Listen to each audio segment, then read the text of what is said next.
Okay. Um, I hope this is recording. I can't tell if it is or not. Again, it has zoomed into 2x to do this, which it seems to do automatically when I put it on video. Anyway, I'll see if this is working. So here's my second pin video, and I just wanted to make some comments on a few of the pins that I got recently, and one ink, I think. Or I may have talked about this ink already. Anyway, I put a review of the who is this? Organic Studios Ralph Waldo Emerson Twilight Blue ink up on Goulet pens. It's kind of nice. It's got a nice shimmer thing, but it's more trouble than it's worth. So I don't think I'll ever be buying it again. So anyway, I'll get on here with a couple of items about some pens that I got recently. This one, which came in a nice box, and it came with this little pouch here, is the Wing Sung 698, and I am very grateful to Chris Rap 52 for putting a video up about it, because I couldn't figure out how to get the piston to work. When I tried doing the piston, it would only turn like a little bit. And fortunately, watching his video, I realized that you have to disconnect it from this little, there's a little, let's see if I can put it up here. There's a little notch here, and it fits down into that notch. So you have to pull this part out, and then you can turn the piston and get it to come down. And then when you're done, you puts it back in that notch, which is actually pretty nice, because then, if you've got your cap posted and you don't inadvertently twist it and spew out ink, which I have done on the Noodler's Creeper. Anyway, I got this pen because someone said that it had, you probably can't see it here. They talked about the nib and how the nib is on it. I don't know if this will focus or not. Anyway, they said it wrote very wet and things like that, and I was having a lot of trouble with Fude nibs at the time and finding ones that would work. So I got this pen, and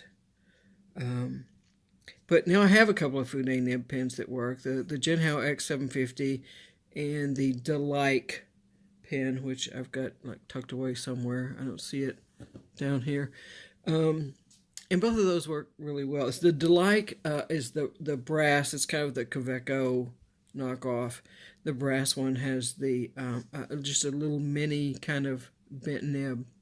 So I like that. So I'm not sure what I'm going to do with this pen. I may keep it. I may give it away. It's pretty, and it's a nice pen, and it feels good. I don't know how it writes because I haven't inked it up yet. I have some ink samples coming from Goulet pens that should arrive this week. So I may put some in there. If I can find something, I want to get more warm colors, golds, orange, reds, things like that. So one of those would probably look nice in here, or I might just give it away. I don't know. We'll see. Anyway, the other two pens I wanted to talk about, it was nice that it came with this little case. And this wasn't a $1.52 pen either. This one was a little bit more. These two, however, are very inexpensive pens. These are the Jinhaos, and these are the aluminum body Jinhaos. And when I realized, I didn't know, because this is the 599, and I have a few other 599s that I got because, and I know they're like Lamy Safari knockoffs, but I don't want to pay $30 for a pen that I'm just gonna like throw in my backpack and lug around and things like that. It's gonna, they get knocked around a lot. So I got some of the demonstrator ones, and had them matched up with some inks that I wanted to use, and I like that fine.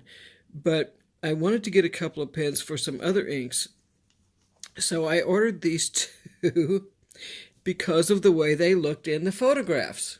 Now, in the photograph, see, the thing is, I have this new ink that I got for the first time, which is Diamine Marine, or Diamine Marine, and it's a wonderful ink, and I love it. And I have both of the Noodler's turquoise kinds of ink I have out here, which is turquoise and Navajo turquoise. And one is obviously, the plain turquoise is definitely more green leaning, and the Navajo turquoise is more blue. But I wanted to get a pen for that marine, and I have the Noodler's Ahab Truck Lagoon, which I may end up using, but I wanted to see if I could find a pen that was more aqua color. Now, here's the thing. When I looked at this pen online, totally looked aqua. Even in this light, with this bad lighting, it looks aqua. But when the pen arrived, it's not aqua at all. It's green. So, here's what I've learned. Don't trust when something looks aqua online. It's not. It's probably green. For that reason, I did not go out and get instead the Lamy. Lamy has either an All-Star or a Safari that's a blue-green. But you know what? It's $30 and I just don't trust it. If anybody who sees this and wants to let me know whether or not it's actually a blue-green or a green, I might go ahead and invest in it at some point. I like these pens. They write okay. Not a big deal. The nice thing about these is that they came with fine, I guess like fine nibs, but these look very much like they might be interchangeable with the Lamy nibs, in which case I could switch them out. Although I probably won't with this one because green is just not my favorite color. It's like my second least favorite color. If you'll pardon me from sounding like Sheldon Cooper. It's my second least favorite color. Orange being my first least favorite color. And this pen I got. Now, this pen, I don't know. Maybe they just sent me the wrong pen. But in the pictures, this pen looks totally copper colored. And it's obviously not. It's obviously gold. And I got it to use with the, is it the Diamine? It's Ancient Copper, which right now I have in a different pen.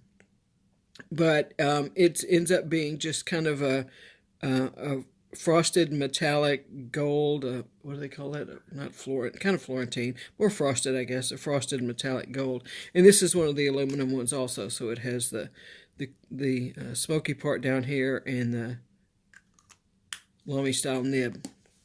So both of those pens, fortunately, did not cost much. I got them on eBay, so they were cheap, and I think the shipping was free. So they didn't cost very much, but both of them turned out to be disappointments as far as color goes. I'm still looking for a good copper pen. I know there's one out there. It's called the Tornado, which I've been looking at. I think it's around $40, so it's not too expensive. One of the problems I have with getting that one, though, it's a really cool looking pen when it's like put together like this. But the problem I have is that when I write, I don't hold my pen down here. I hold my pens back here, as a rule, and that's the way I write. And these work okay because they're kind of rounded on the bottom. And this transition period here, or area, becomes really important in fountain pens. So this is a Noodler's Ahab. You can see, if you can, the transition here isn't too drastic, and I can hold it back here. It puts my hands on the threads and on this little raised part here, but it's not too bad, and I don't grip the pens very tightly. But the one thing about that Tornado, or Tornado Lincoln or something like that, it's like this retro. Retro might be part of the model name or something too. It's a really cool looking pen. But this transition period thing here seems to go like this and then drop way down and continue on. And I just think that for my writing style, holding it back, that would end up being really uncomfortable. So I have some more pens on the way. They're just some more of the, what are they? They're like this. They're the Wingsung 6359s, I think. They're just so inexpensive, and like I said, a lot of my pens get knocked around a lot. They get thrown in my bag. They get taken here and there. And this one actually was a really nice writer. It's like a fine or extra fine nib on it. What was on it? I have a Lamy medium nib on there now because I'm using it for sketching. But it wrote really well, and I'm not a fan of fine nibs. And this pen may have converted me over, at least for some things. So I've got some more of these on order, and so these I'll probably give away to someone, or I don't know, stick them away somewhere. I might be able to use the gold one, find some ink for that, but I know this green one I'm not going to use. Anyway, so I have a few more coming from that, and then a couple of pen BBS pens that are coming. So it'll be a while before those get here. So I may not be doing any more pen videos for a while, but I'll be doing some more art videos.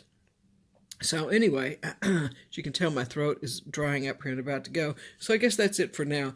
So just be aware that if you're looking for a nice aqua pen, do not trust the color that you see in videos. Because even looking at the camera on this one, it looks aqua, and it's not.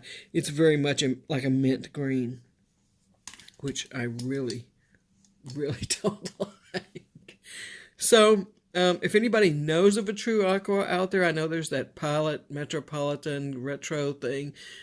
But I don't want to trust them anymore. They look aqua or turquoise, teal color, but I'm afraid if I spend money on them and get them, they'll end up being green. So if anybody sees this and know of one that really is a true aqua or turquoise, blue-green color, I would appreciate it if you'd let me know.